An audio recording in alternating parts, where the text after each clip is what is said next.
All right, so I guess everybody is here. Let's start the session.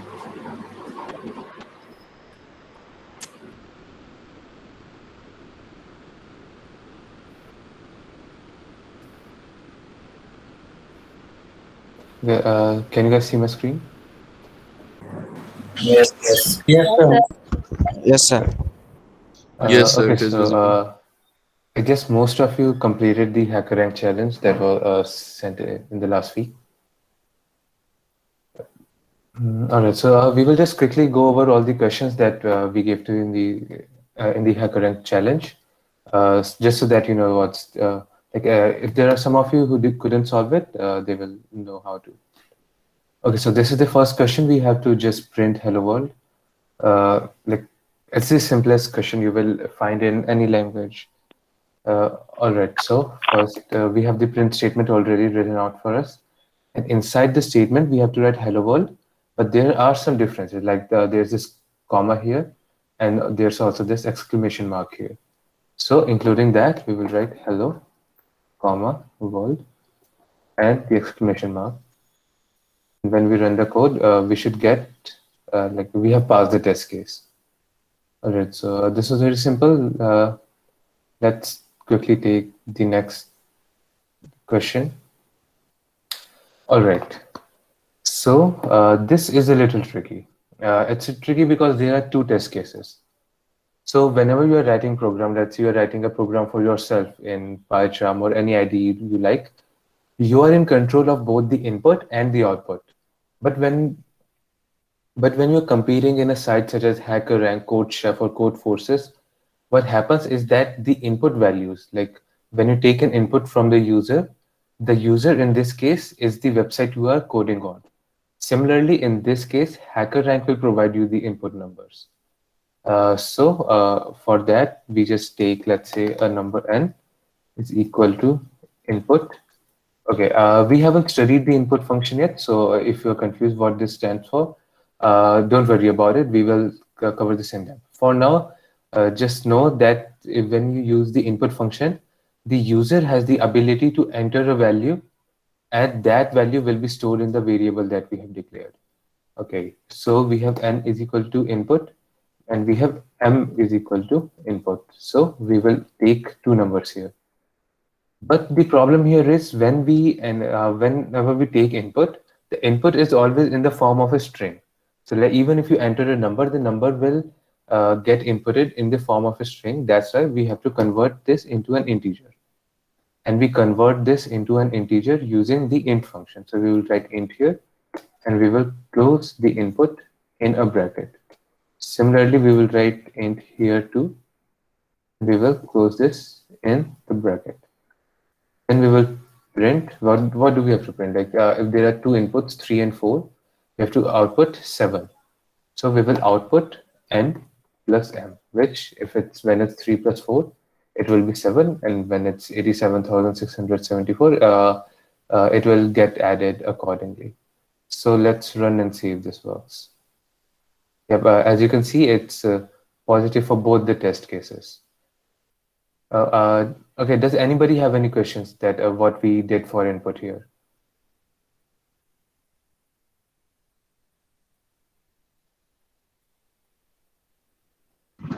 I think it's clear, sir. All right, so let's move on to the third question. Okay, so here you see we are using two different functions. Like there is a division, and then there's a floor division. So what exactly floor division is and what floor stands for in it, we are going to look at it in today's class. But for now, let's take a look at the code. So as you can see, the input numbers have already been coded out for you here. So all we have to do is print. We will take print, and first we have to print A, floor division B, and then we print A divided by B. Now let's run this code. And yeah, as you can see, we have passed the test case. Okay, so this works perfectly. And now coming on to the last question. Loops we haven't studied yet, and we are going to study it in the future, not in this class. But to those of you who know loop, very good. And to those of you who don't, let's just say loop is a way of iterating over a range of numbers. For example, if the range is from 1 to 5, using a loop, you can take all the numbers between 1 and 5 incrementally. Like in the first two, we will take the number 1, then the number 2, then 3, then 4, then 5. Okay, so here we have the number n. So we are going to take a for loop in the range of n. Let me take a variable I for I in range of n. And what do we have to print? We, as you can see in the question, we have to print the square of I. Right. Here we have to print I square. So what's I square? I square is just I multiplied by I. And then we run this. And yep, we have passed the test case. So the value of n was 5 here, which means we are going from 0 to 4. See, counting in programming, as I've said, it always starts with 0. So if the range is 5, that means it's going from 0 to 4 instead of 1 to 5. Okay, from 0 to 4, if we square all the numbers between 0 and 4, what do we get? 0 square is 0, 1 square is 1, 2 square is 4, 3 squared is 9, and 4 squared is 16. All right, so we okay, so if anybody wasn't able to solve these questions, I hope you will be able to do them now, although the competition is closed. But Can you just zoom it, because some of the students are not able to see the text. okay, should I open the questions again? No, yeah, you can open and show. All Yeah, right. it's all right now. Yep. So just take a look at the code, and if you want after this class, I will send you the screenshots of the solution. Okay, and for this week, so this week what happened was the contest started at 12 p.m. So whoever solved this question the quickest was ranked the highest. From next week, what we will do is that the timer will start after you enroll. So that even if you enroll, let's say at the 6 p.m. in the evening, the timer will start from after you have started doing the competition. So for this week, we have the top 5 participants, which are, let me see. Okay, they are Harshit Keshirwani. Let me know if I'm pronouncing that right. And they are from first year. Like that's very good. Like first year students are participating really nicely. Then we have Sushmita, also from first year. Gaurav Joshi from third year. Isha Dangwal from first year, and Saurav Kumar, who is also from first year. That's really nice. We have 4 out of the 5 students are from first year. Yeah, so we can see like the beginners are the most driven of all of us. Very good. Sir? Yep. Yeah, what's the use of this line 1? Okay, this is right. Yep, great question. Okay, so what happens is that when you are solving a question, as I said, like when you're solving a question on a website, such as like HackerRank or even online GDB or CodeChef courses, like for them, it's easier to compile your code when it's inside of a function. So here we have the main function. Like when you're solving a code in, let's say, C or Java, the main function is already given. Like in C, you have to declare the main function. In Python, you don't have to do that. But here, you don't have to use the main function in Python. But for them, like for HackerRank, it gets easier to compile your code when you do use it. So what exactly does this stand for? Why we are using 2_science here? Why we are using 2_science? And after that, we will take a look at it in the future, that what exactly this function does. For now, just know that this makes it relatively easier for the websites to compile your code. Did you get it? Yeah, absolutely, I got it. Okay. So what happens if we remove that line 1? Now we just maintain from 2 to... let's Let's take a look what happens. and respecting the indentation.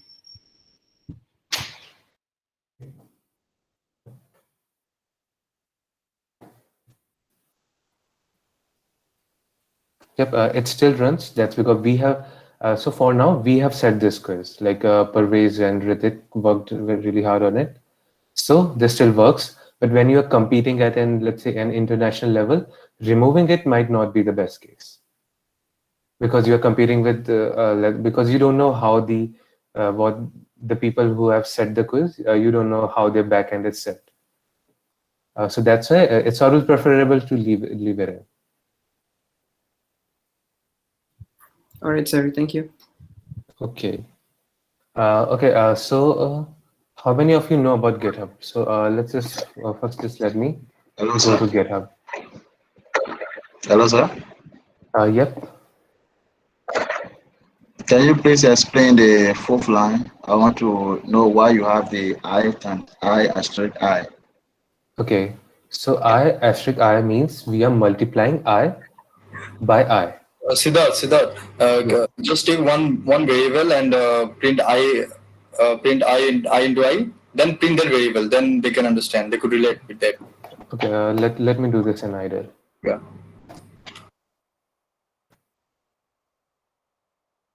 Okay. Let's say if I have a variable which is equal to 5, right? Can you see the text, or should I zoom it in a little more? Zoom it, sir. Okay. Let me see.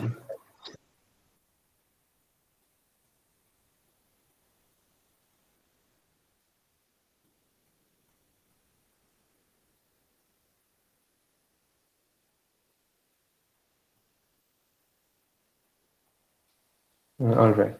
Can you see now? Yes, sir. Okay, so let's say we have the variable I, which is equal to 5. And what happens when we, let's say, print I multiplied by I? Okay, when we press enter, we get 25.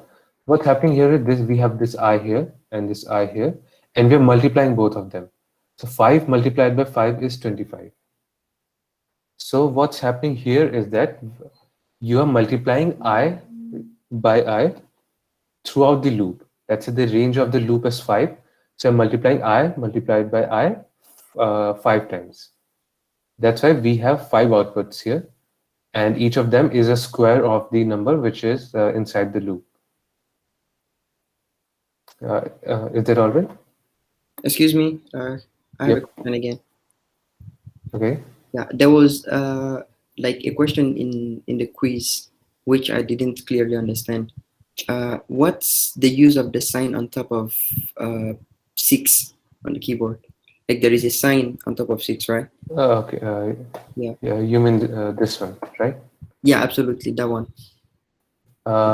Okay. There are multiple ways to use this, so it depends on how you are using the code. We will get to this.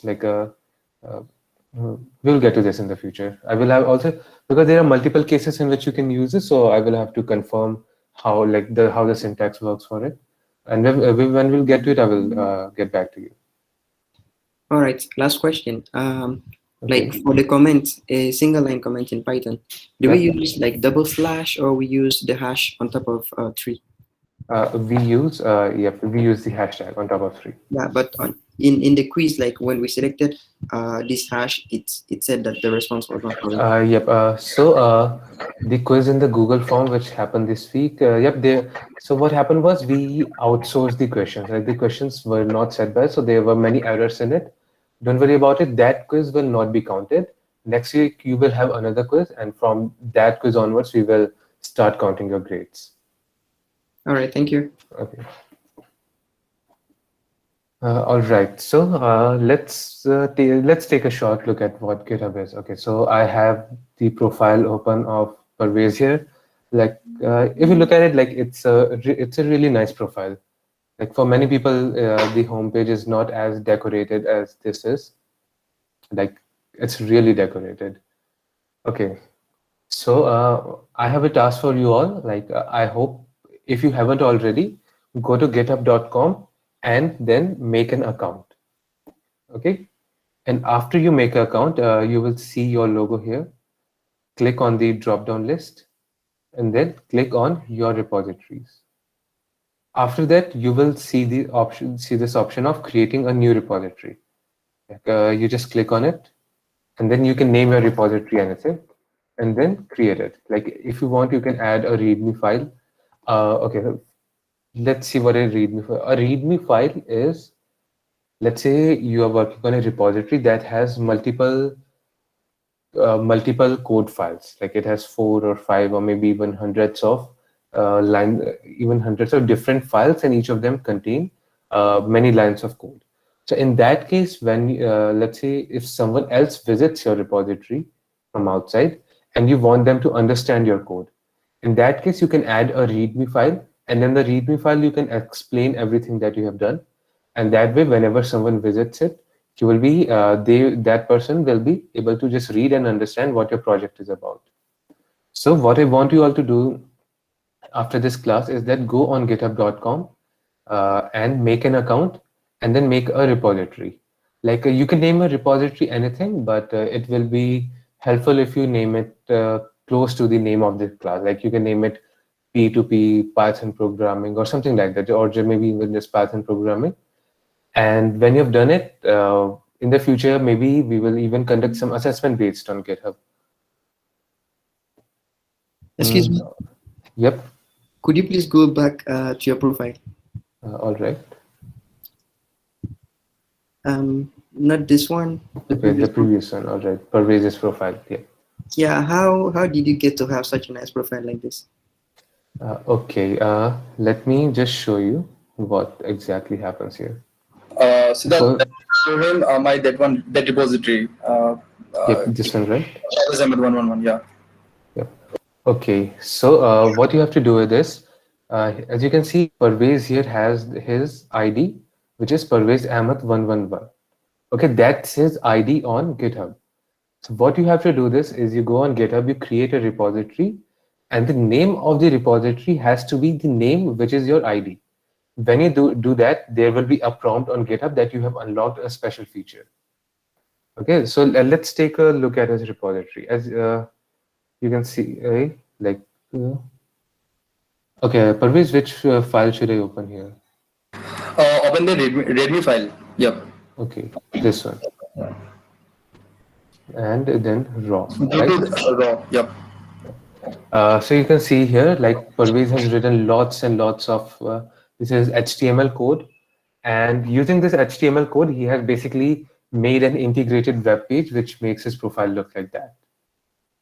Like there are many elements. So like he has taken elements from C programming, W3 Schools, Java.com, and GetBootstrap.com. Like he has worked really hard on it. So if you look for it, if you let's say if you Google GitHub profile templates, okay, just these 3 words, GitHub profile templates, you will find hundreds of profiles who have made their own version of this, and you can take inspiration from all of them, and you can even combine your own code.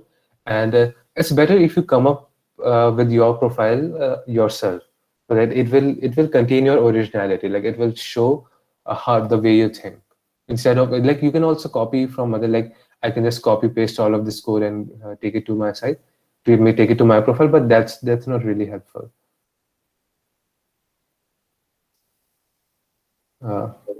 Amazing. Thank you so much. Thank you so much. All right.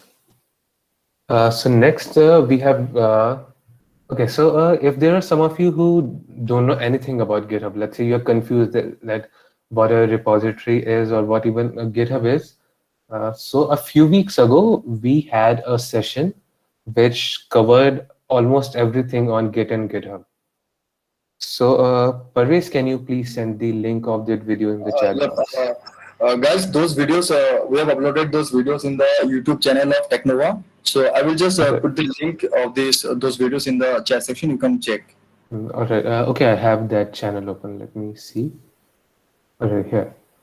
Yep. So the last class we had last week. Showed in the playlist. Also here. Okay, let me open the playlist. Okay. So this is the playlist for the Python class. Like even this class and all the classes in the future, they will be added to this playlist. And here we have the playlist for, Okay, here we have the playlist for the Git and GitHub, the Git and GitHub session. Like if you're confused, you can watch, it's a 2 hour long, but it will teach you basically everything, like how to use Git bash, all the Git commands and how it works. Like uh, it will teach you almost everything. So it's worth watching all of it for 2 hours. Like if you already know it. Or you can skip to 13 minutes and 20 seconds to start with the tutorial. First 13 minutes is the introduction. All right. Okay, so let's get started with what we are actually here for. Okay. So today we are going to start with studying operators. There are many different kinds of operators.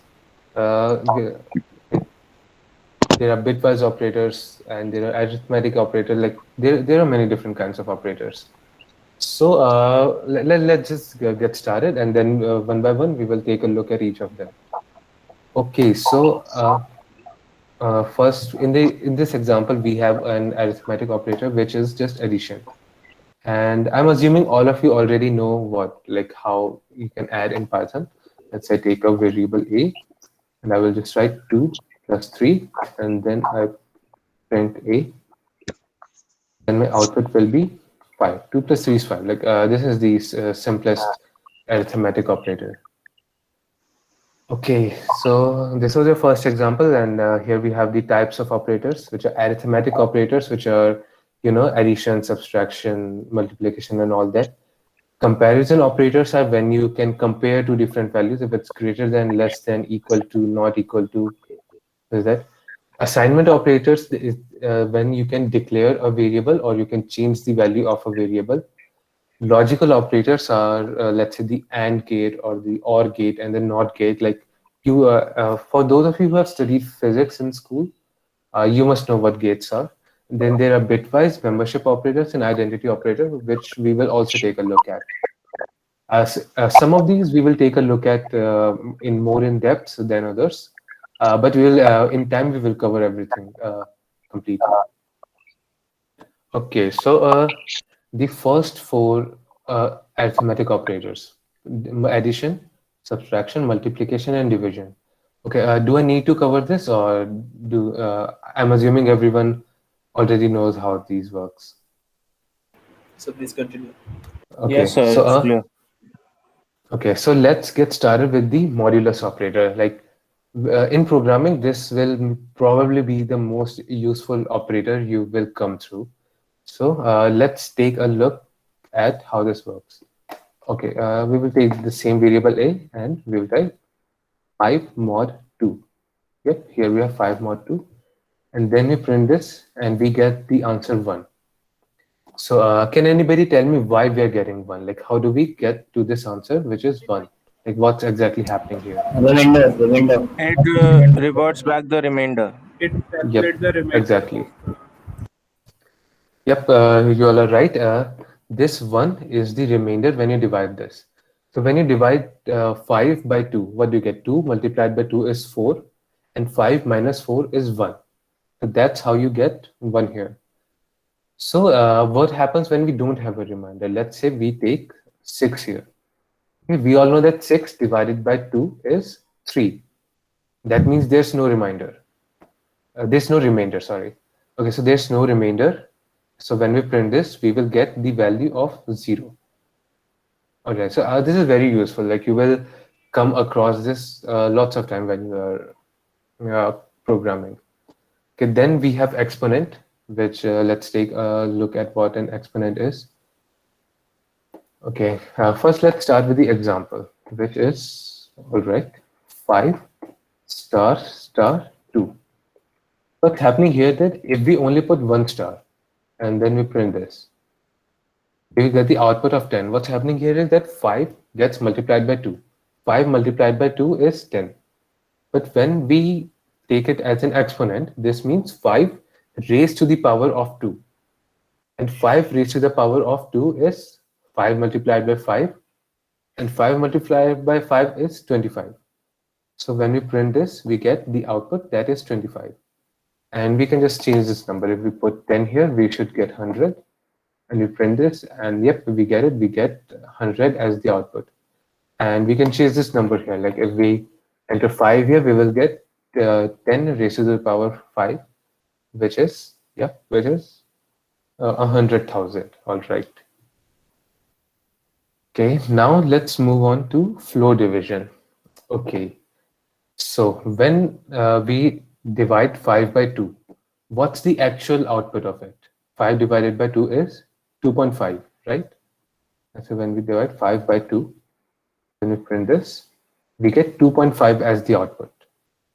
So what floor means is that floor means we have 2.5 here.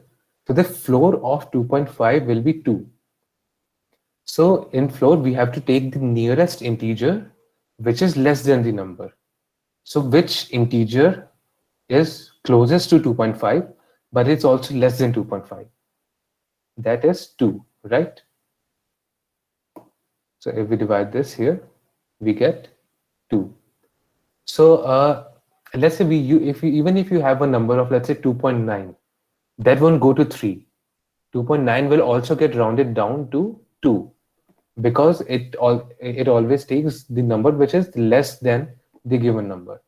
So let's check it out. So for 2.9, we can just 29, floor division 10.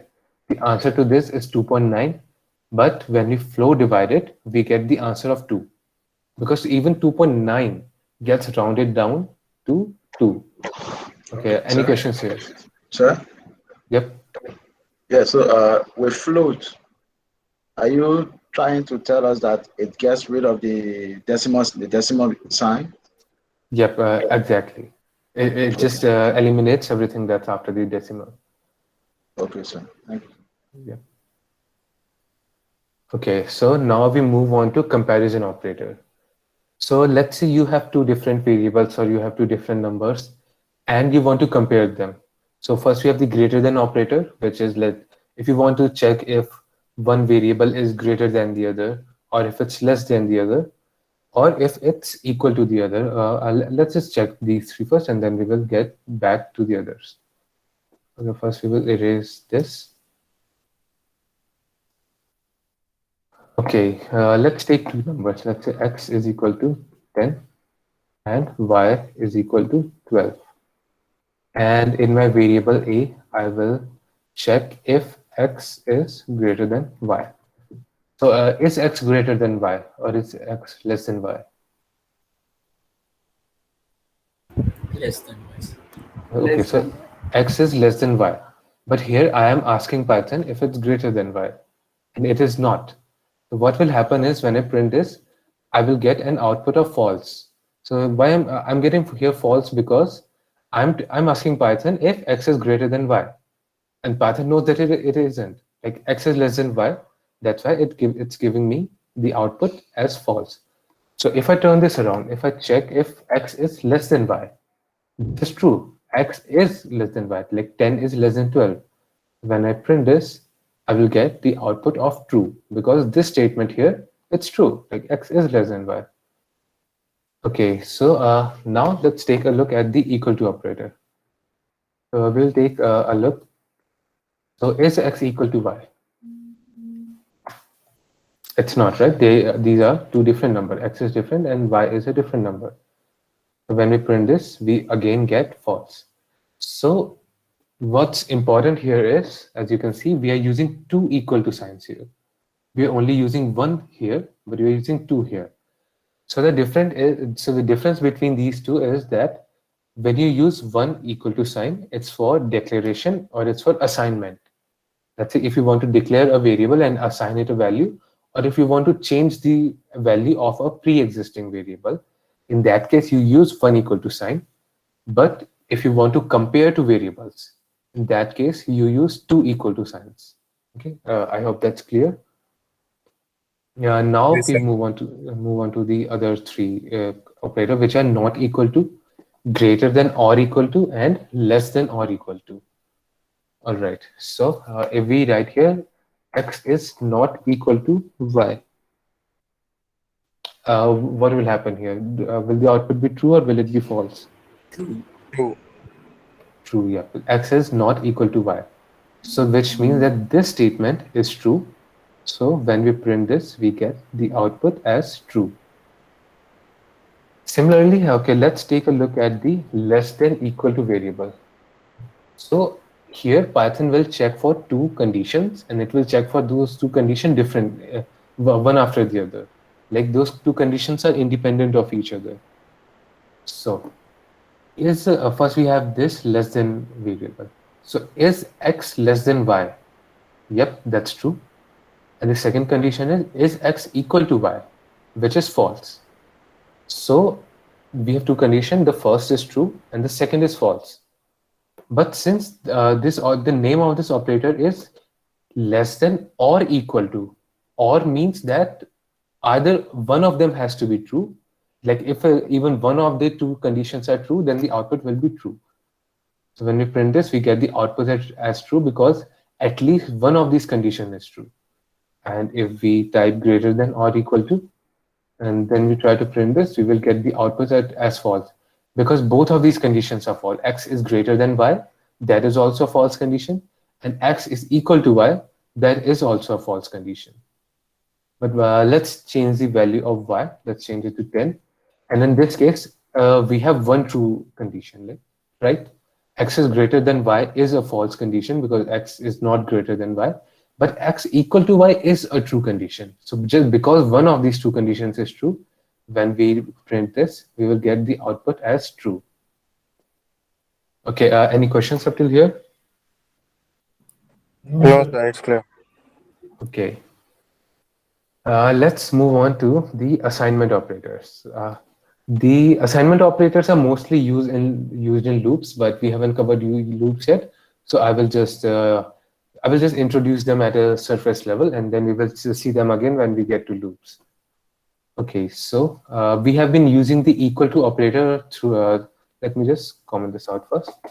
Okay, now we have been using the equal to operator throughout the sessions. Like for example, let's say Z is equal to 10. This is an operator. Like we are using the assignment operator to give the variable of Z a value of 10. Like this is the easiest operator yet. Now we move on to the plus operator. Let's say I have the Z is equal to 10 and I have another variable Y is equal to 5. So let's say I want to add 10 and 5. I want number 15. All right. I want to add 10 and 5 and I want to store the value of that addition in the variable of Z. So there are two ways of doing this. First, I can declare a third variable. Let's say I take a variable of X, and inside X, I can take the value of Z plus Y. Okay. I have X is equal to Z plus Y, which means X has the value of 15. And then I can give Z is equal to X, which means that this variable Z now has the value of 15. So when we print Z, we'll get the output as 15. But this is a very long way. Like we had to include way too many lines to do this. There is a shorter way of doing this, and there's also a more memory efficient way of doing this, in which it's more memory efficient because we do not have to take a third variable of X. So let's take a look at how it works. So what we will do is we will just take Z is equal to Z plus X. So here you might be thinking that how can we include the same variables on both of the side of the equation? So what's happening here is that, okay, do I have an error here? Okay, yeah, it will be Z plus Y. I'm so sorry. Okay, so what's happening here is that the right-hand side of this equation, Z plus Y, this gets executed first. So Z plus Y, which is 10 plus 5, Python will execute this first. So Python knows that this part is 15. And the left-hand side is executed after that. So this is 15 and Z is equal to 15, which means the value of Z has been reassigned to be equal to 50. So when we print this, we will get the same output of 15. So we can shorter this even further. that instead of writing z is equal to z plus y, we can just write z plus equal to y. When we print this, we get again the value of 15. So here you can see first in the starting, what we did was we took a third variable, we gave it a value, and then we assigned that value back to our original variable. But here we have taken a really nice shortcut, which is z plus equal to y, which means z is equal to z plus y. Similarly, there are other operators which you can use this for anything. You can use this for addition, subtraction, multiplication, division, flow division, exponents, and let's just look at a couple of them more. Like let's take z flow division is equal to y. What does this mean? This means that z is equal to z flow division of y, right? So let me comment this out. So let's see if this command functions, and when you print this, we get a value of 2. So 10 divided by 5 is 2. That's why we get a value of 2. So let me comment all of this out also. And we move on to the next topic. Okay, before we move on, any questions here?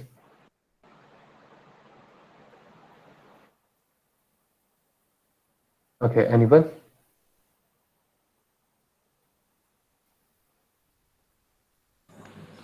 Siddharth, Sir? The questions in the chat box, you have to check it. Okay, let me check the chat box. So what if there's a point like 10 divided by 5? What if we use like 10 divided by 3? If that's Okay, let's take a look. I'll have to remove all these comments. Okay. So 10 divided by 3. So this 10 divided by 3 is 3.33333, right? So our integer here is 3, and after the decimal point, we have an infinite number of 3's. So here we are doing flow division. We have two division signs here, which means whatever answer we get, we round it down to its nearest integer. So we print this, and we will get an output of 3, because all the numbers after the decimal places have been erased. Here, instead of flow division, if we do the normal division and we print this, you can see we get the answer of 3.3333.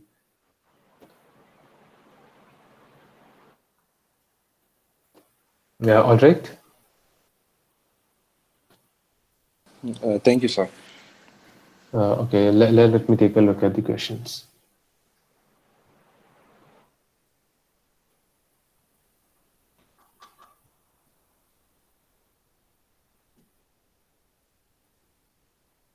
Okay, so the question is why are we not making this a loop as z is equal to then, and z, take it, z is equal to 15 plus, okay.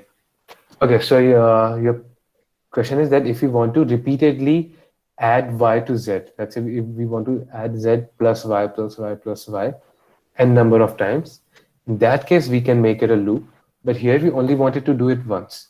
Like here we only wanted to, our original statement was z is equal to z plus y, right? So here we only wanted to add y to z only once. That's why we didn't use a loop. But if we wanted to take in multiple times, if we wanted to add y multiple times, in that case, we can use a loop for that. Okay, let me print this out once again. I'll comment this. All right, here we come to the logical operators. So many of you might already know what logical operators are. In case you don't, let me just give you a quick overlook. Okay, so first we have the AND operator. So in what happens in the AND operator is that you have two conditions, and if both of them are true, like the condition A and condition B, when both of them are true, then only then the total output will be true. Then we have the OR operator, which means that if you have two conditions, either of them must be true. Like if you have condition A or condition B, if either of them is true, then the output will also be true. And then you have the NOT operator, in which your overall has to be false. like or not is the opposite of and. Like whatever you get the output of and, you would take the opposite of it and you get the not operator. So let's take a look at how this might function in your code. Okay, first, like for example, let's just take 3 variables so we can check everything. B is equal to 11 and C is equal to also equal to 10. And let's turn B into 15 so it will be clearer.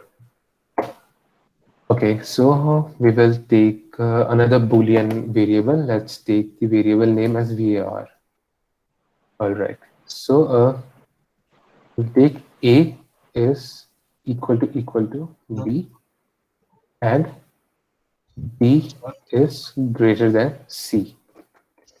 And then we will print var. Okay, so as you can see, this condition A is equal to B. This is a false condition. And B is greater than C. This is a true condition. But since we are using the AND operator here, when we are using the AND operator, both of these conditions have to be true. But here only one condition is true. So when we print the variable, we will get the output as false because only one of these two conditions is true. But let's change the variable. If we change this B into C, so as you can see, A and C are equal. So here both of these conditions are true. So when we print this, we get the output as true. That's because this condition and this condition, both of them are true. Let's see what happens when we use the not variable here.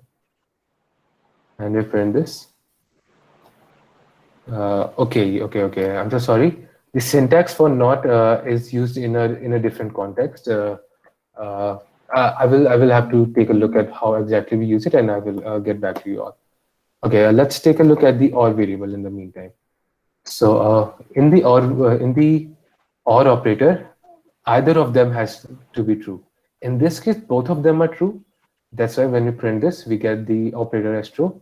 But even if we, let's say, if we take A is greater than C, which it is not, A is not greater than C. But even then, when we print it, we get the output as true. And that's because there are two conditions here, and B is greater than C is true. So one of them is true. That's why we get the output as true. Okay, moving on. Now we get to the bitwise operator. Okay. So here we have the bitwise not. Okay, someone asked this question in the beginning of the class.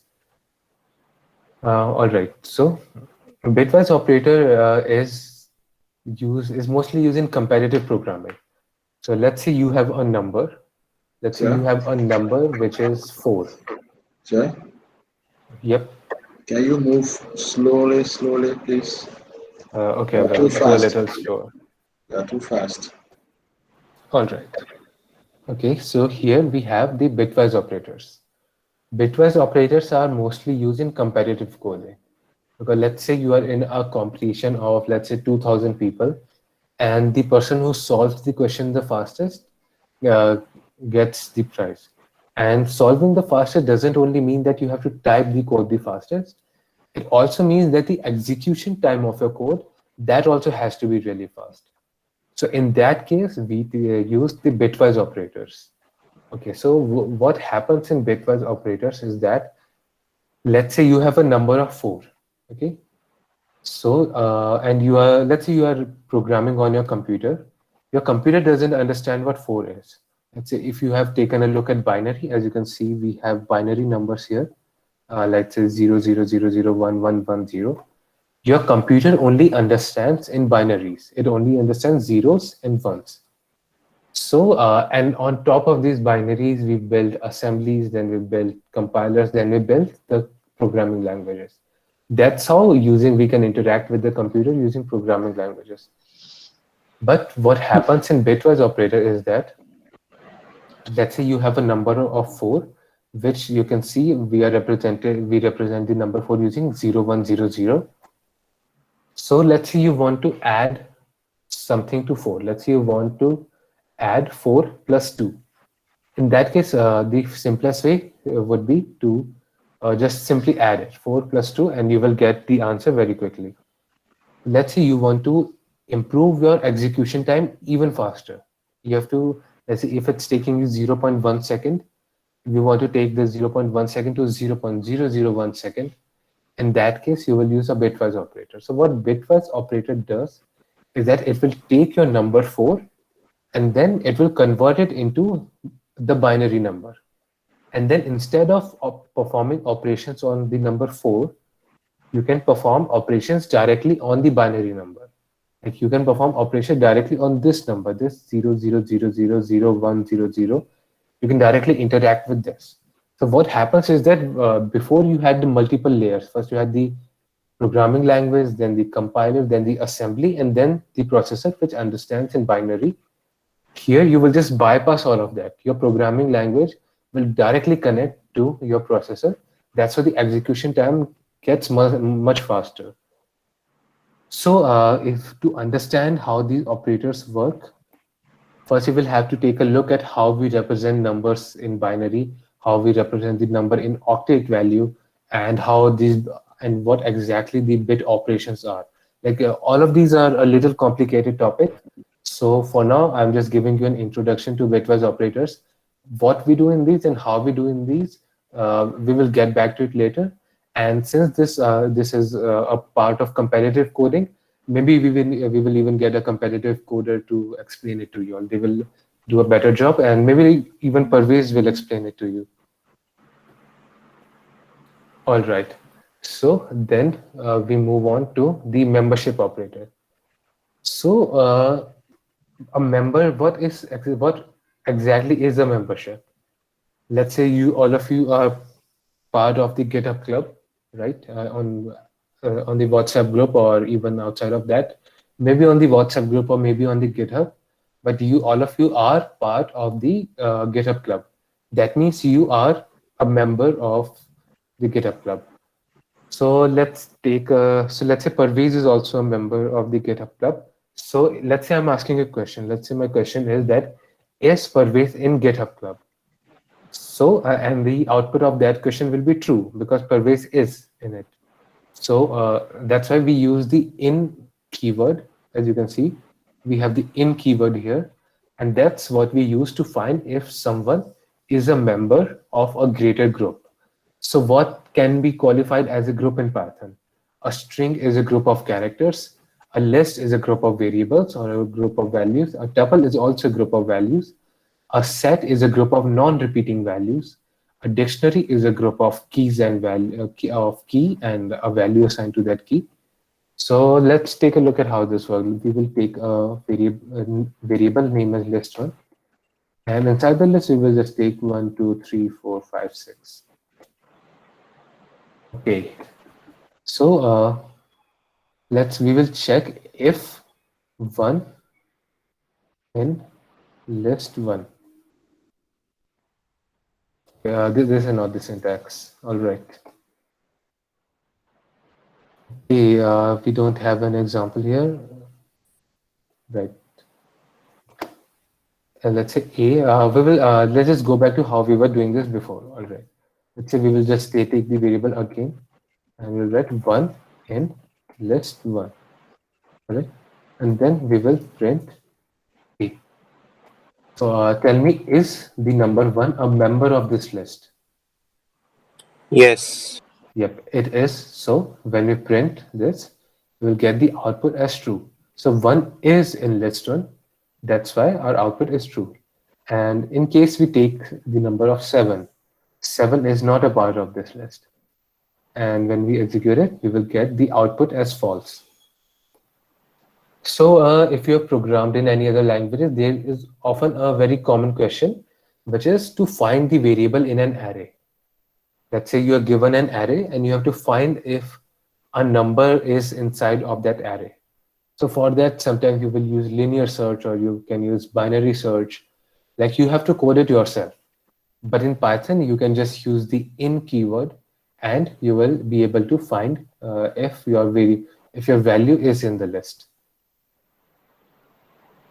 All right, and similarly, there is also the not in function. Let's take a look at it. Not in. So 7 is not in the list, right? Which means that this statement is true. When we print this, we get the output as true. That's because 7 is not in the list. All right, I will comment this out once again. And let's, before I move on, is there any question here?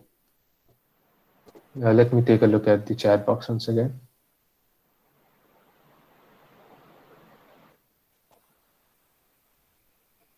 Okay, are there any questions? No, sir. All right.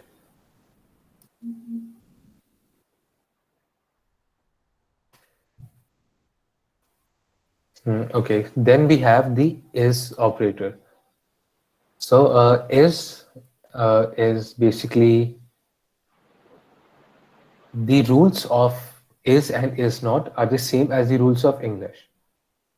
So let's say, let me just take the example of Parvez again. Parvez is a boy. So it's an English sentence, right? And that's true. Parvez is a boy. So similarly, we can do the same thing in Python. Let's say x is equal to 5. When we write x, we will take the variable. Let's say we will take the variable a again. X is equal to x is 5, right? Then we will print a. Okay, then we get the output as true because x is 5.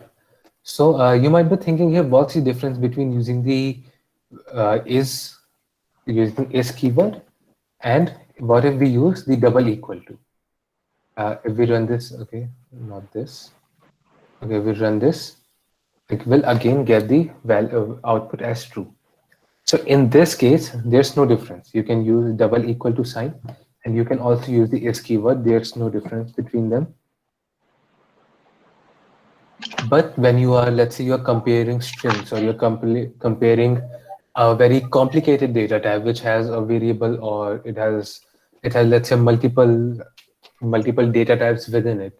In that case, using the is variable is better because the equal to operator cannot be used for many instances. Like it can be used for floats and integer, and in some cases it can also be used for strings, but you cannot apply it anywhere. So in that case, is the better keyword to use.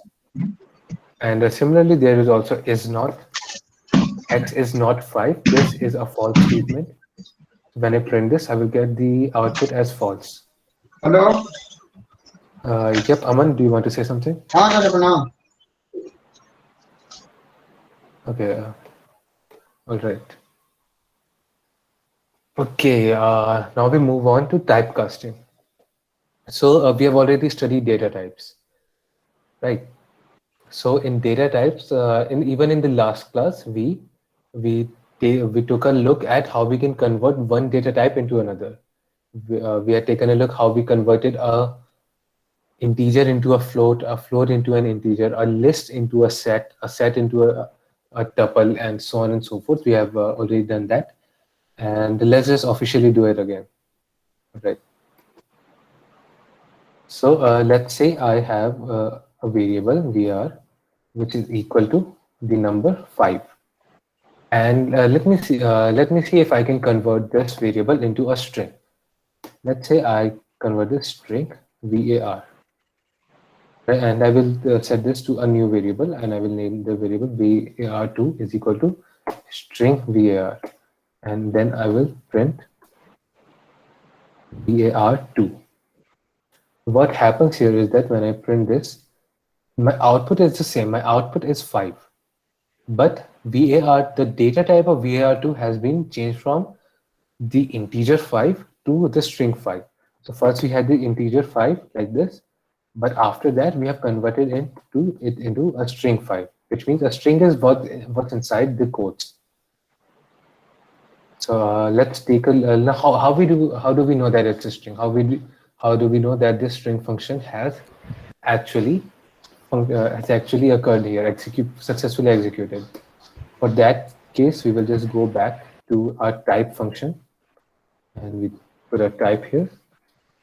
We execute this, and we will get the type of our output is a string. It's class string, which means this variable var2 is a string. And we can do the opposite of this also.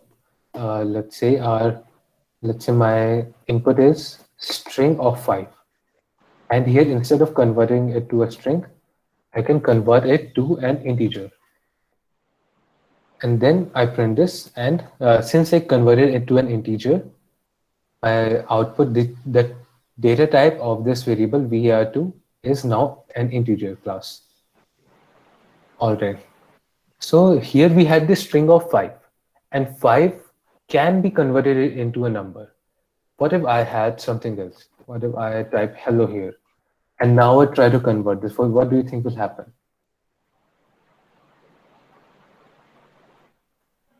It will not get converted. Error, sir. Error. Error. Yep, you are right. When we try to print this, we get an error, which says, and the error is invalid literal for integer, which is hello. So what Python is trying to tell us is that this keyword, this string hello, it's not valid. Like it's not valid to be converted into an integer. Like there is no number such as hello. Hello is not a number. That's why Python is unable to do that. And we get an error here. Okay. Now we get to conditional statements. So let me just go back to when we studied this. When we studied this comparison operator. Okay? Comparison operators are very useful in combination with conditional statement. And now we're going to see how this works. So first, just let's take a look at what the conditional statements are. First, we have the if statement, and the if statement stands for that if a condition is true, and then we enter a colon, and whatever inside that code snippet, that will get executed only and only if that condition is true. And then we can also have if-else statement. So what happens in if-else statement is that we will have one condition, and if that condition is false, only then it will move on to the next condition, and it will check if that condition is true. And accordingly, it will execute whatever code it has to. And then we have nested if-else statement. We will take a look at how a nested if-else statement work. We will take a look at it while we are programming. Okay, so here's a diagrammatic representation of an if statement. Here you will have in the first block, you have an input condition, like you have an input value, and that value is checked by the condition. Yeah, you can have whatever condition you want. If that condition is true, then and only then the block of code will be executed. If that condition is false, then your block of code will not be executed. But in both cases, after that block is completed, your program will return to outside of that block. Your program will return to whatever your rest of the code is. That's why, as we can see, it returns back here. Here it returns back to outside of the condition. Similarly, we have the if-else condition. So what happens here is that we have a value, then we check it for a condition. If the condition is false, let's just take it for when the condition is true. If the condition is true, then a block of code will be executed. And if that condition is false, then a different block of code will be executed. And in the end, after both of them are executed, the program will return to outside of that code snippet, and the rest of the program will be executed accordingly. And there are also if-else statements, which are first you will check for a condition, and if that is false, you will take a look at another condition. If that is false, then it will take a look at another condition. If that is false, it will take a look at another condition. And this you can do this infinitely. This is like you can do this however long you want. But remember this that I've talked to some professional programmers, and they say that while you're programming, including many like what new programmers do, that they make a very common mistake is that they will include many if conditions. Like that's how we think.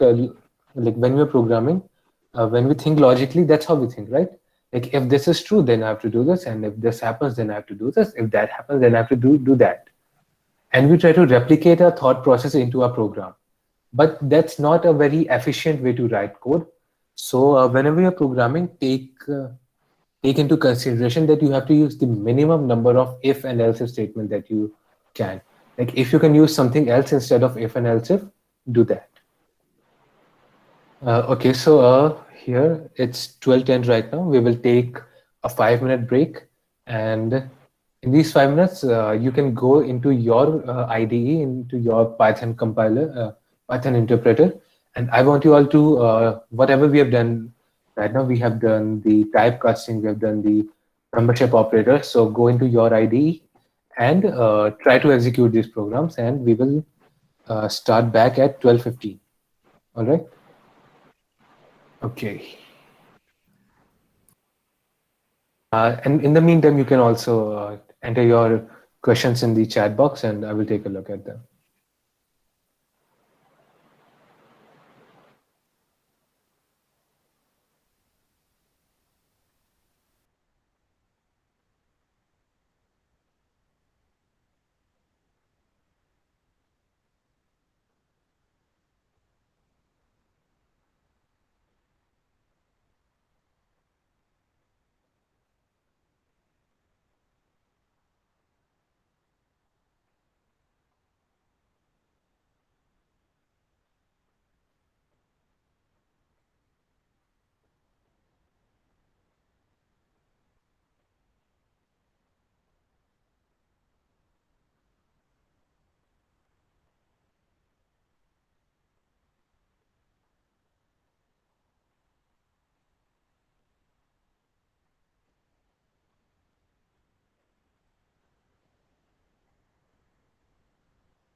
Okay, so let's get started again.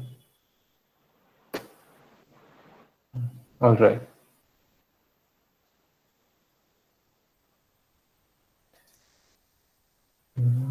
Okay, so we were on the if and if else conditions, right? So let's just to understand this, we have a list of questions for you, and to understand this, let's just get started with the questions themselves. So our first question is to check if our number is odd or even. So let's take a look at how we will write a program. So does anybody have any idea how we can check, like what condition do we have to use to check if a number is odd or if it is even? If it is divisible by 2, then it is even. If it's not divisible by 2, then odd. Yep, you are absolutely right. So let's take a number. Let's input a number. Okay. Let's take the variable a again, and a is equal to input. When we import this, we will be able to enter any number we want. So if a mod 2 is equal to 0, in that case, what we will do is we will print number is even. int input. Yep, you're right. Thanks for that. We have to convert this into an integer first. Right. And in case it is not, we will write else if a, we have to write this elif a mod 2 is not equal to 0. In that case, we will print number is odd. So let's take a look at what's happening here. All right. First, we are taking the a number as an input, but the input is always in string. So we will first convert the number into an integer. Then we are checking if the number is odd or even. How we are doing that is we were taking. Remember we studied the modulus operators a few minutes ago. So we will divide a by 2. So whenever there's an even number, when you divide it by 2, the remainder will be 0.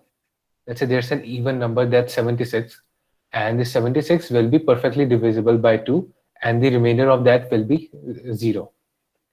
But if it's an odd number, when you divide that, the remainder will be 1. It won't be 0, it will be 1, and 1 is not equal to 0. That's why I've used the not equal to operator here. And let's print this to see how this functions. Okay, we can input it here. Let's say I input the number of 15. I press enter, and my output is number is odd. So our program is working perfectly. 15 is an odd number. Let's try this again, and we will enter, let's say, the number I said right now, 76. Enter this, and our output, we get that number is even. So does anybody want me to try any number you have in mind, and I will input it here.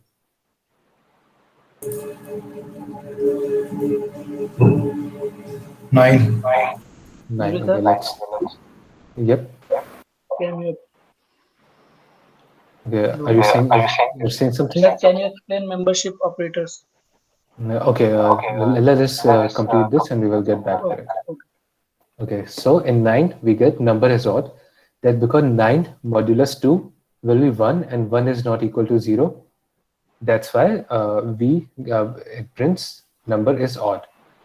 So when I'm saying that the modulus operator, the modulus output will be 1 and not 0, does that mean if I enter equal to 1 here, does that mean that will also function perfectly? Let's take a look. We'll enter this, and we will take the same number 9, and you can see it works as fine as it works as good as not equal to 0 as the function we defined before. Let me just comment this out, and we will get back to the membership function. Okay. So who asked this question? Can I see you again on the screen? Abhishek. Let me Excuse check. me. Okay. Yes. Could you just please get back to the code you wrote? Okay. Here. All right. Yeah. Like my question is, why do we have to use an elif here, like a nested loop, when because we know we only have even and odd numbers. Yep. That's We a do it very here. good question. Yep. You're absolutely right. We do not have to use else here, but it's a good practice to use it. But you don't have to use it. So what happens if we don't use it? Let's first take a look at what happens if we do use it. So if you're using if and else if this condition is false, only then it will take a look at the second condition. All right. And if this condition is not false, if this condition, if we, let's say we remove this else here and we only use if, and if this condition is not false, let's say this condition is true, and we get the number is even, we get this condition as true. What happens then is that it will check for this, and then it will also check for this, right? So the problem that happens here is that when you're typing two if statements, your Python will be executing both of them. Instead of using elif, can we go with else? Yep, that's also a perfectly fine, valid solution. So first, let's take a look at this. What's happening here is that when you are writing two if statements, in that case, your Python will execute both of them, which means your execution time will be a little slower compared to else if. Because what happens in else if is that if your first condition, if this is true, then Python will just ignore the second condition. Did you get it? Like in this case, if this is true, then this part won't get executed. But if this is false, only and only then this second part will get executed. But if you are using this without else, in that case, both of them will get executed every time. So over the long run, your execution time will be slower if you use it like this. Okay, and someone asked if we can use else. So let's take a look at else. So when you're using else, you cannot enter a condition. So I have this condition here. I cannot use it. So let me just remove this, and we will enter a number, and we will just enter a number 17, and we get the output as the number is odd. So what's happening here is that Python is only checking for one condition, and that condition is that if the number is even. And logically, you know that either a number is even or it is odd. So if we have already checked if the number is even, and we know that it is not, then it automatically turns into an odd number, right? So yep, there are multiple ways to solve this, and both of you have basically discovered for this question. You basically discovered all three of the ways you can solve this. But yeah, it's great. What if we take 0? As we know that 0 is both even and odd. So what if we take 0 in this situation? Yep. So this is what we call an edge case in programming. So edge cases are very individual cases which do not fit in our logical parameters. So for that, we have to, for edge cases, you always have to declare a different condition. So we'll type if a is equal to 0, you have to print not odd or even. This is what you have to do for edge cases. Like We have to I know give this. the statement also. Means for that. What can you repeat that? We have to give the another statement. Yes. Value 0. Yep, exactly. So that's what you have to do whenever you're programming and there are edge cases. In edge cases, you have to define it separately so that the program doesn't get confused. Okay, there are this if statement. What will happen if I execute it and I enter 0? This statement will be true, but this statement will also be true, right? Let's take a look. I will enter this. I will enter 0, and both of these statements get printed. But I only want this to print. So here, I will, instead of writing if, I will write else if. So when I write else if, what's happening here is that it's checking for this condition, And if this is false, only and only then it will check for this condition. And when I execute this again, I will enter 0. And as you can see, the second line didn't get printed this time. The last time, this line and this line, both of them got printed. But this time only the first line got printed.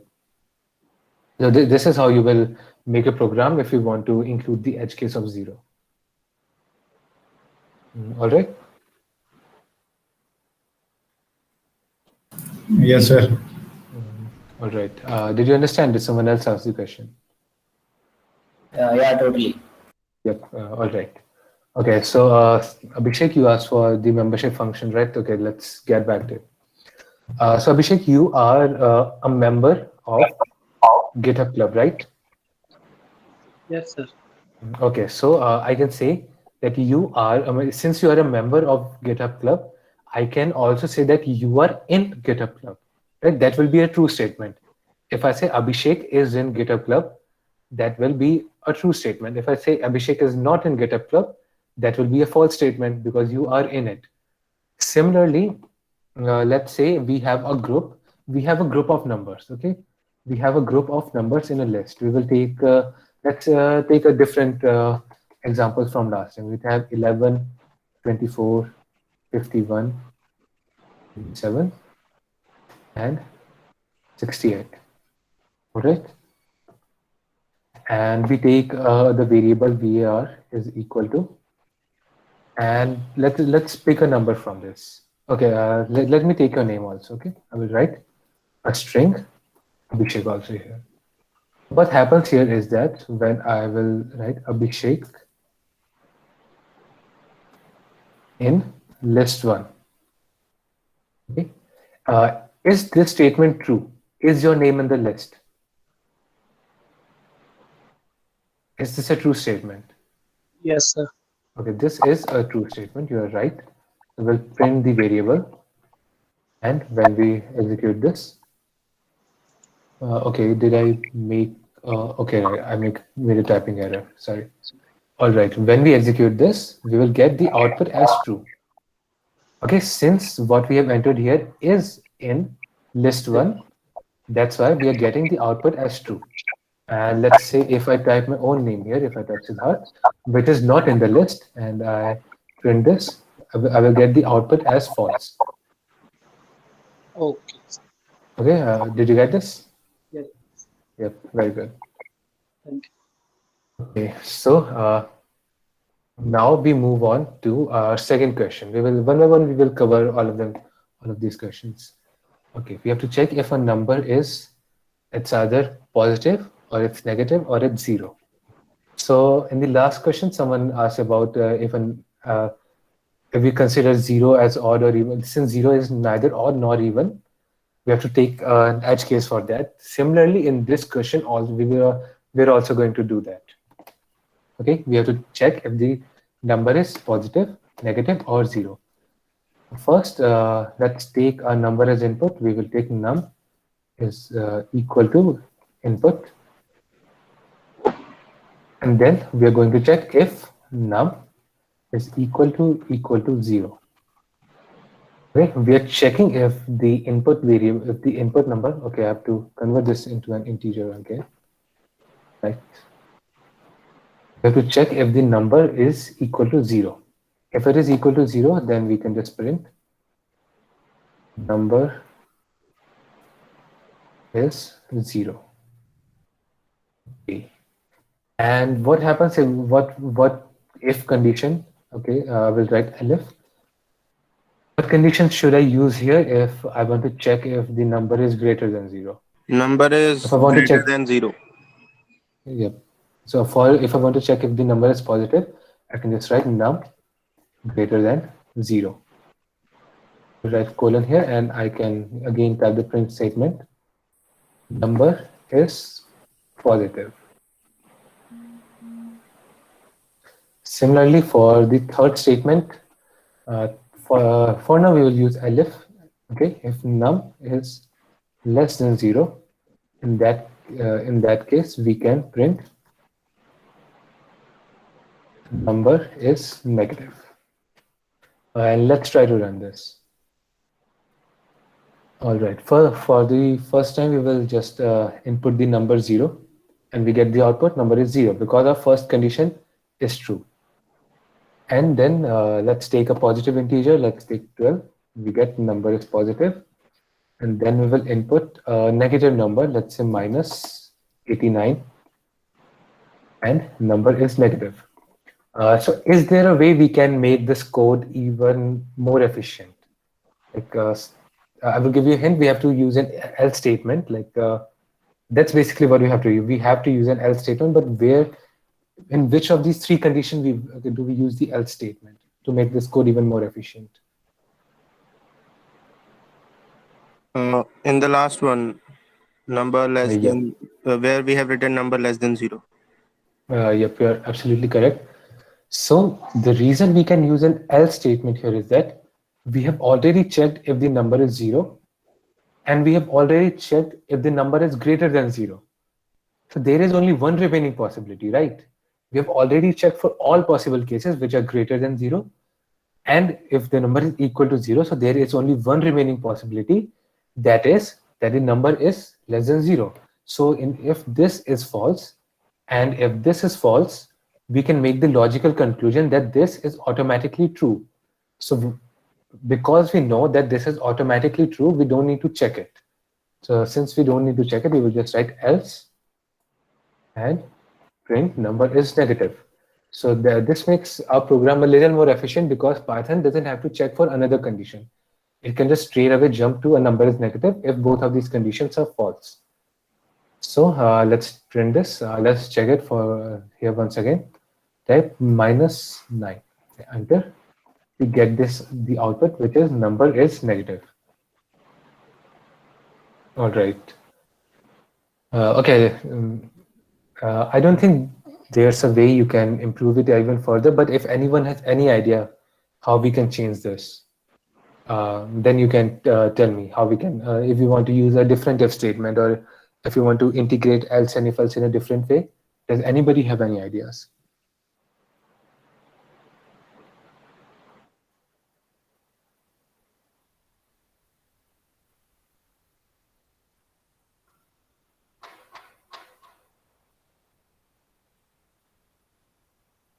Okay. Yep. I think this is almost the perfect way to do this. Let me comment this out once again. Now we move on to the third question, which is voting eligibility.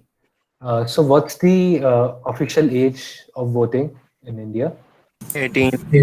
18, right. So we will take the variable of age and we'll write in input. Okay, we are okay. Let me show you one other thing. Okay, inside the input statement, you can enter a string, and when you enter the string, inside the string, you can write a prompt so that whichever user executes your program, they will know which type of data they have to enter. Okay, here we can write something like, please enter your age. Okay. And let's see what kind of program we can write here. See, if age is greater than 18, in that case, we can print you are eligible. And if age is less than 18, in that case, we can just use else. So instead of greater than 18, you can write greater than equal to 18. But there's a problem with this. Can anybody of you spot where the problem is in this program?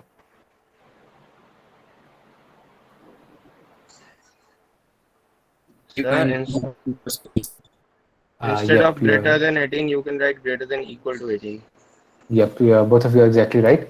So if the value of a user is 18 here, in that case, it will print you are ineligible, but an 18-year-old is eligible. So in that case, we can just write greater than or equal to 18.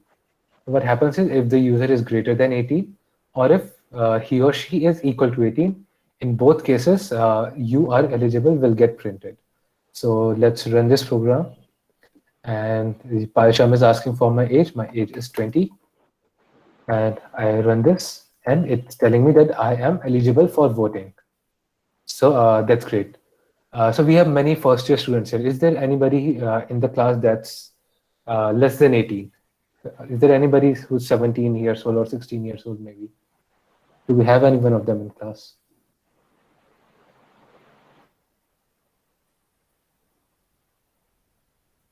Okay, never mind. Let's just run this either way. Let's say someone in the class is 17 years old. And enter this. It says you are ineligible. It means that that person who is 17 years old will not be able to vote. All right. Let me comment this out also. Now we move on to the third question, which is to the fourth question, which is a leap year. Okay, so what are the how often does a leap year occur? After every 4 years. Yep, you are right. Every 4 years we see a leap year, and very conveniently that number is always also divisible by 4. Yes. Okay, so let's take an input. Let's name a variable year is equal to int input, and inside the input we will add a prompt of please enter the year. Right. And a condition will be if year mod 4 is equal to 0, then we will print this is a leap year. All right. Let's run this, and let's say we will enter the last year, which was 2020. Enter this, and it said this is a leap year. You have not completed the code yet. What Right else condition. Yep, exactly. I'm getting to that. Okay, leap year happens every 4 years, but that is not the only time leap year. I mean, that is not the only condition we consider for a leap year. So the other condition for a leap year is that although it does happen every 4 years, we also skip a leap year every 100 years. Because the reason we do a leap year is that so that we can accommodate for the 6 hours every day that have accumulated over 4 years, and then we add it once every 4 years, right? But that is not the only condition. The other condition is that we have to skip a leap year every 100 years. Okay. Okay, wait a second. I'm going to drink some water. My throat is dry. Okay, give me 2 minutes.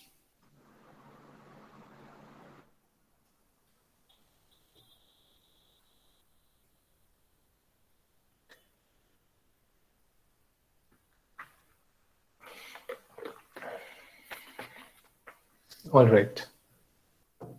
So first we have a first condition that if the year mod 4 is equal to 0, then it is a leap year, but we have to also skip it once every 100 years, which means that if year mod 100 is equal to 0, in that case, we will print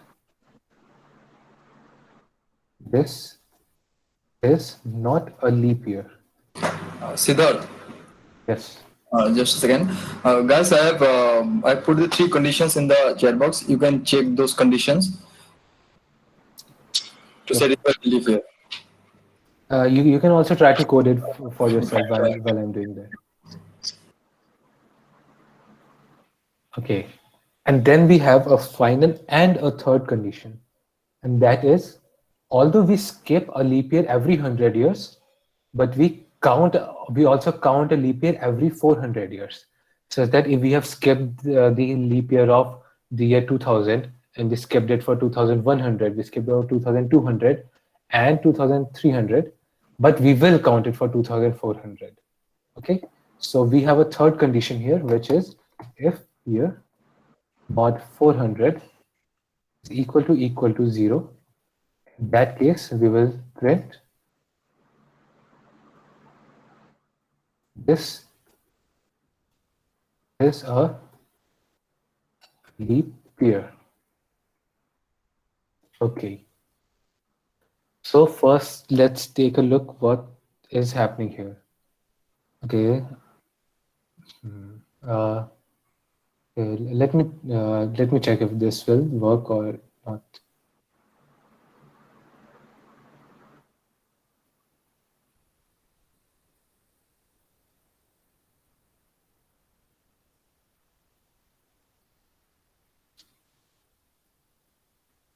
All right. So the reason this is not a perfect program, and that's because the conditions are not mutually exclusive here yet.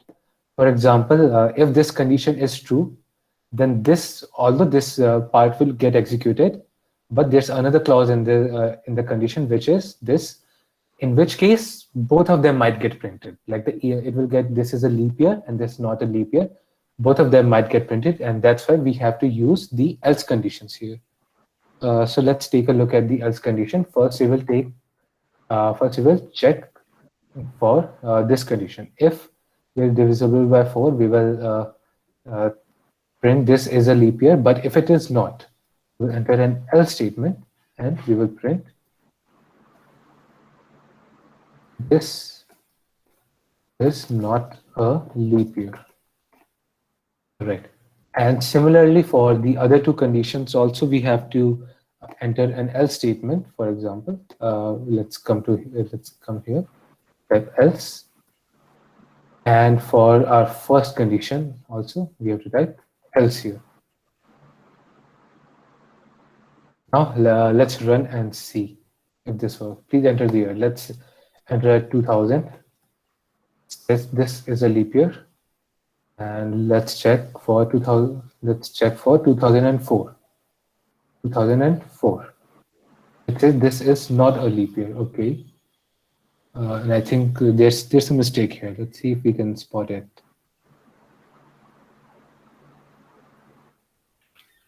Okay. Here's the problem. We have to write this is a leap year here.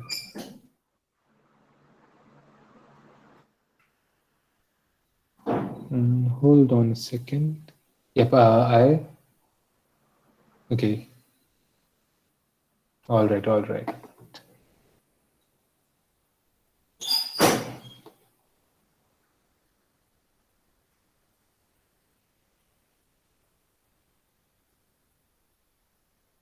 Okay, I made a mistake. I didn't consider the condition that else will only execute when the if condition is not present. Okay, so we just switch.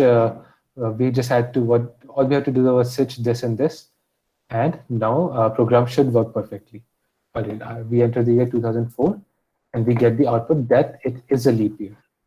Let's execute this again, and let's count for 2100, and we get this is not a leap year because 2100 fits in the 100-year cycle where we do not count it. Similarly, we will also not count the year 2300, but we will count the year 2400. Okay, yep. As you can see, the 2400 is a leap year. So this is a little confusing because you have to deal with 3 conditions and all of them being true and false. So there are 6 conditions that you have to keep in mind. I want you all to execute this. Parviz, did you send the conditions right in the chat box? Yes, I've sent the conditions in the chat box. Okay, great. The conditions.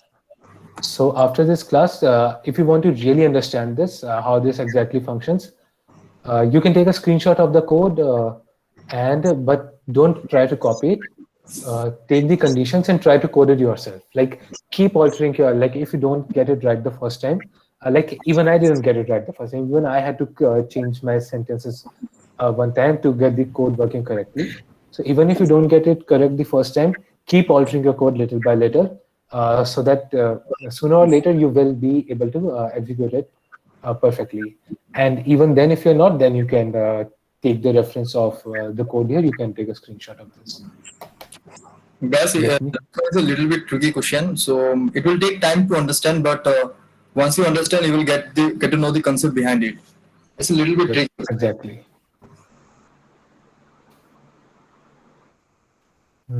Okay. Now we have to check if a number is between 1 and 10. Okay, there are also multiple ways of doing this. Let's say, since we are checking if a number is between 1 and 10, do we include the number 1 and the number 10, or do we exclude them? Exclude them. Yeah, we have to exclude it. Okay, let's take an input, which is we are excluding input enter a number. All right, I have my number here, and what I will do here is I will just type an if condition if the variable is greater than 1 and variable is less than 10. Then I can print the number is in between 1 and 10.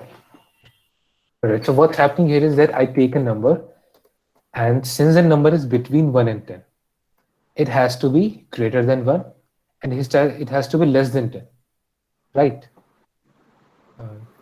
Correct the typo here. All right, so let's run this, and okay, all right, I didn't drop this. Let me just enter it again. Okay, let me rerun this. Okay, I didn't comment this out. All right.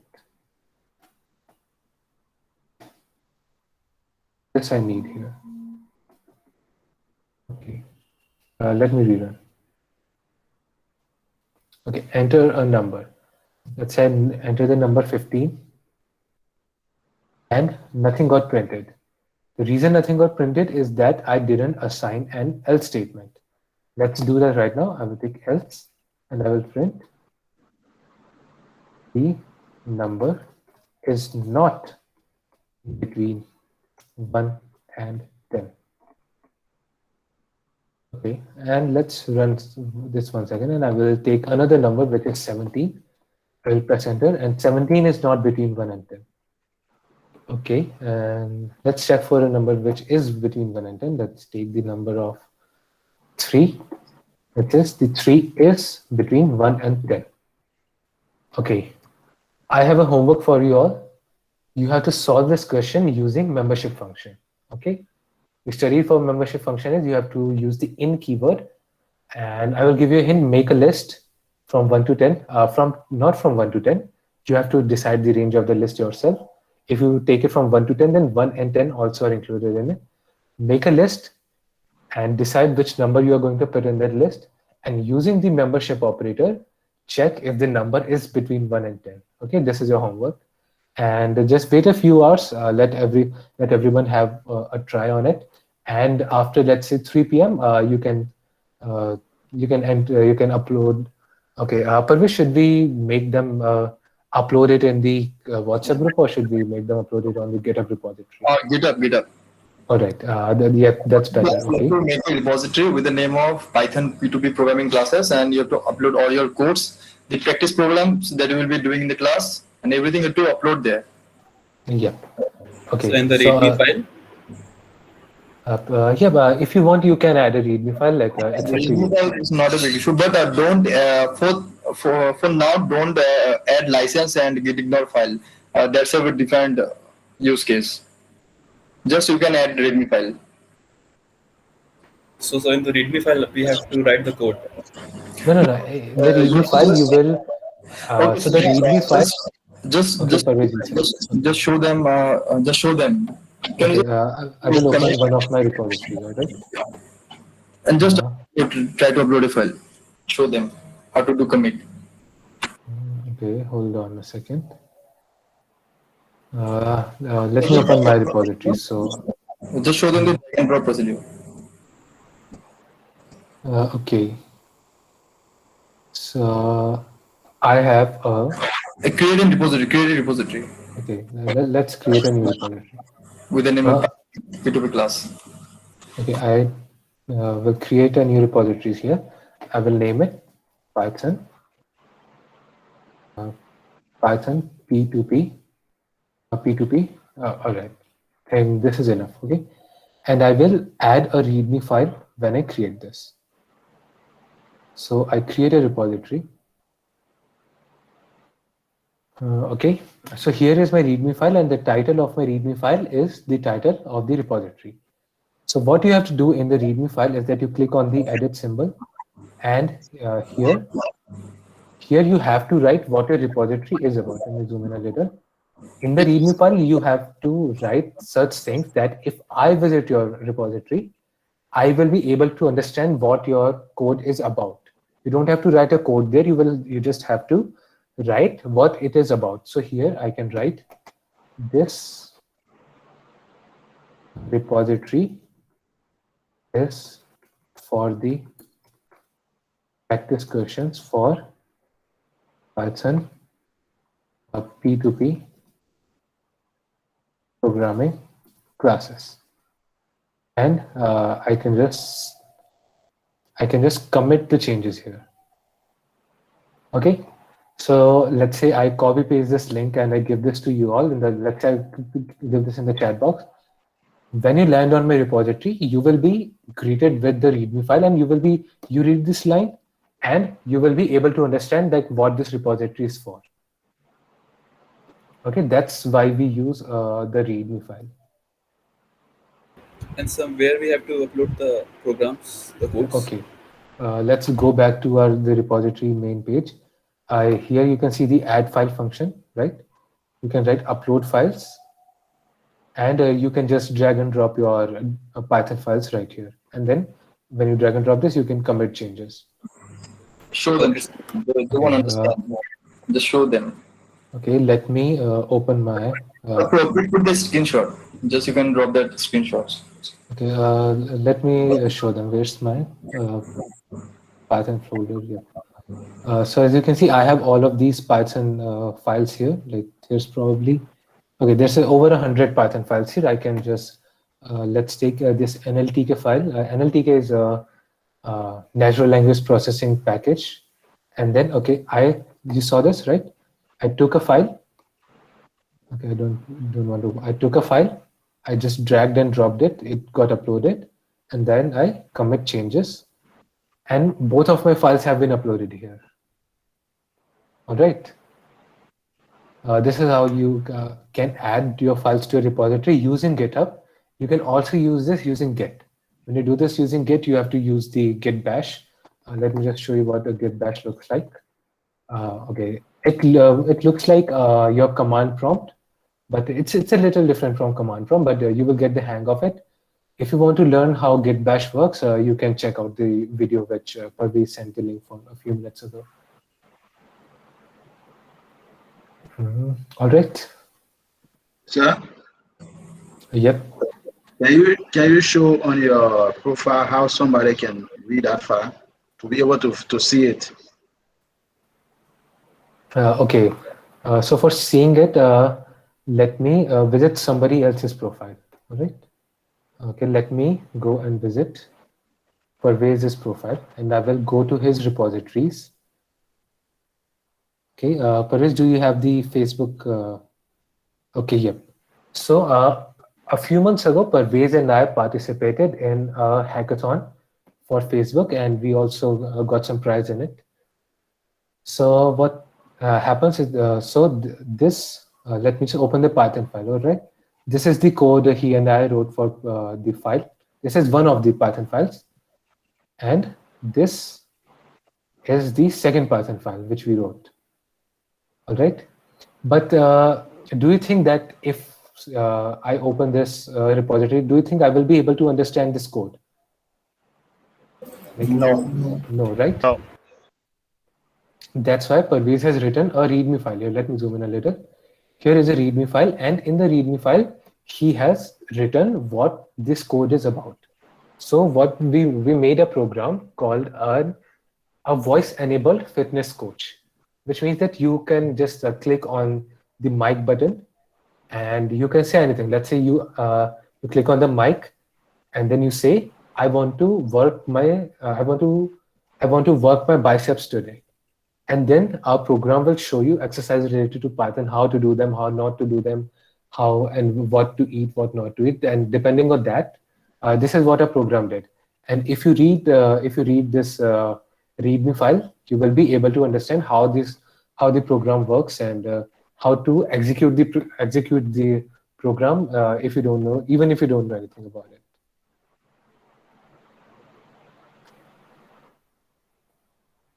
All right. So This is the use of the README file. the README file is just a brief description of your code, right? Yep, exactly. Yeah, it's the description only. Okay, so let me check. I've just shared a link of our first event that was all about the Git and GitHub. You can watch that video. You will get to understand about Git and GitHub from the Git bash and GitHub also. Okay, we have, although we are almost up in time, we have this last question. Okay, and this question is that you have to take an input as a number. Let me comment this out. Okay, here's what the question is. If the user is inputting 4, your output has to be the letter 4. Okay, if the user is inputting 7, your output has to be 7. But if the user is inputting 17, your output does not have to be 17. Okay, like this doesn't have to be. Like if we include this, the program will get way too complicated. So here's the second homework for you. From the you have to include the number 0 to the number 9. In the range of 0 to 9, you have to write a program such that if I enter the number 4, the output should be the character FOUR4. Okay, this is you have 2 questions in your homework today. One is this, and the other is finding, and the other is using membership function to find if a number is between 1 and 10. You can write this down, or we will send this in the WhatsApp group too. All right, the time is up. It's already 1 o'clock. Any questions you can ask in the chat box, or you can unmute yourself.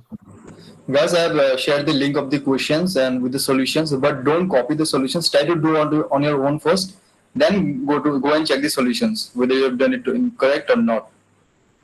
Okay.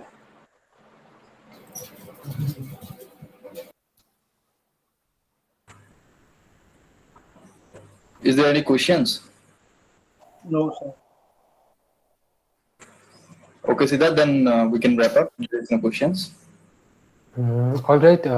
So that is it for today. Thank you very much.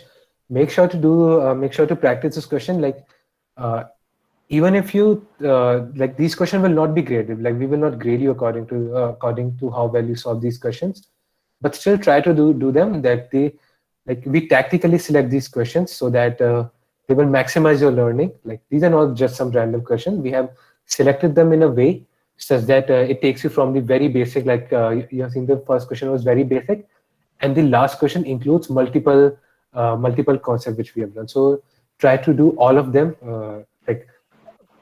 Like I highly encourage to do the 2 questions which I gave you as homework, but try to do all of them, like all 6 of them questions. Try to practice it on your own, and also try to practice